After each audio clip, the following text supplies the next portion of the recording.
মহিলাটি যেমনই ফ্রিজ খুলল, ভয়ে জমে গেল। ফ্রিজের ভেতর সে দেখল এক ক্ষুদ্র জগৎ, যেখানে ক্ষুদ্র মানুষ, ঘন জঙ্গল, রাজপ্রাসাদ আর অসংখ্য প্রাণী ব্যস্তভাবে চলাফেরা করছে।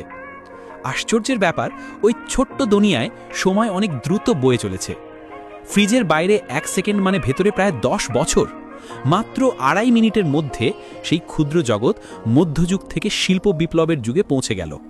আকাশচুম্বী চিমনি, কারখানার ধোঁয়া আর মানুষের ব্যস্ততা সব চোখের সামনে বদলে যাচ্ছিল।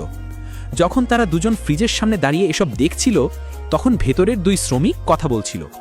বাইরের 2 দৈত্য আমাদের 50 বছর ধরে দেখছে।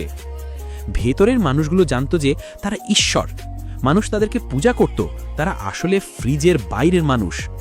পুরুষটি কৌতূহলবশত একটু ঝুঁকে আরও ভালোভাবে দেখতে চাইল, কিন্তু ঠিক তখনই একটি ভয়ঙ্কর ক্ষেপণাস্ত্র সেই ছোট্ট শহরের মাঝখানে